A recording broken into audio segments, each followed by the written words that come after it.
would have thought that Croatia would be going to the World Cup finals? And by the way, who would have thought their president looked like that in a bikini? Okay, girl. Okay. Spice on the Love and Hip Hop Reunion show. You could see her getting more and more Jamaican by the minute. Don't mess with us. You can't beat me. Can't be. First of all, yeah, beat chess and all. Vegas drops a new song. Can you guess what the name is? It's Meme. No surprise there.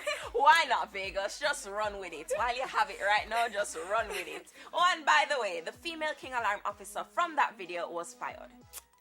Yeah. Okay. Crystal and Beanie confirmed that they are expecting. Congrats to them. Of course, social media has been going crazy and the negative comments are flowing, but just leave the people them alone now. Like, live your life. Exactly. Them happy. That's all that matters. That is all that matters. And finally, holding the spot this week, welcome to the world, Culture Kiari Cephas. Yeah. Cardi B gave birth to a healthy baby girl this week. It's her first child and Offset's fourth. We wish them all the best. That's it for the Intense 5 this week. Remember to follow us on Facebook and Instagram at TVJ Intense for the latest in entertainment.